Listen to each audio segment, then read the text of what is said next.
Hi friends, welcome to social team பாது channel. Time பார்த்தீங்கன்னா 7:30 ஆகிடுச்சு ஃப்ரெண்ட்ஸ். நைட் 7:30. பாபா கோயில் போயிட்டு பாபாவை பார்த்துட்டு பாபா கிட்ட வேண்டிக்கிட்டு வந்திருக்கேன். எனக்கு இந்த மாதிரி ஒரு ஃபீலிங், நீங்களும் அதை உணர்ந்துருக்கீங்களா? கமெண்ட் பண்ணுங்கள். சாமி கிட்ட போகிறதுக்கு முன்னாடி வரைக்கும் இதெல்லாம் வேண்டிக்கணும் அப்படின்னு நினச்சிக்கிட்டே போகிறோம்.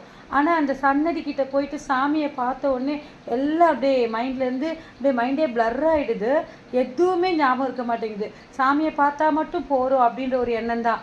நான் இன்றைக்கி ஏன் பாபா கோயில் போனேன் அப்படின்னு பார்த்தீங்கன்னா, தைப்பூசத்துக்கும் என்னால் முருகர் கோயில் போக முடியல. கால் கொஞ்சம் சுளுக்கு பிடிச்சிருந்ததுனால என்னால் வண்டி ஓட்டிகிட்டு போக முடியல, கோவிலில் இது பண்ண முடியல. ஸோ நேற்றும் நான் லேட்டானதுனால முடியலை. இன்றைக்கி ஸ்பெஷலாக நான் பாபாவை போய் பார்த்துட்டு வந்தேன். எதுக்கு அப்படின்னு பார்த்தீங்கன்னா, சாட்டர்டே 10th ஸ்டாண்டர்ட் சிபிஎஸ்சி பசங்க போர்டு எக்ஸாமை ஃபேஸ் பண்ண போகிறாங்க. ஃபஸ்ட் எக்ஸாமே இங்கிலீஷ் தான். ஸோ பகவானே குழந்தைகள் நல்ல தைரியமாக போயிட்டு எக்ஸாம் எழுதிட்டு வரணும் அப்படின்னு சொல்லிட்டு பாபாவை போய் பார்த்துட்டு வரலாம் அப்படின்ட்டு பாபா கோயில் போயிட்டேன். போகிற வரைக்கும் இதே தான் யோசனை.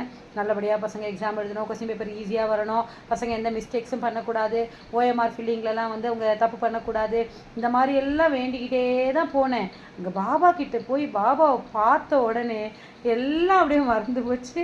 பாபாவை சுற்றிட்டு பொங்கல் இக்கினூண்டு தான், திக்கினூண்டு தொன்னையில் திக்கினூண்டு பொங்கல் இக்கினூண்டு, அதுலேயும் ஒரு 6-7 மிளகு, சரிங்களா, ஒரே ஒரு முந்திரி பருப்பு பாபான்னு சொல்லி அந்த இக்கினூண்டு பொங்கலையும் 4 வாயாக சாப்பிட்டுட்டு பாபாவுக்கு ஹாய் சொல்லிவிட்டு திரும்ப வந்தாச்சு ஃப்ரெண்ட்ஸ். ஸோ நீங்களும் பசங்களுக்கு கொஸ்டின் பேப்பர் ஈஸியாக வரணும்னு சொல்லிவிட்டு வேண்டிக்கோங்க.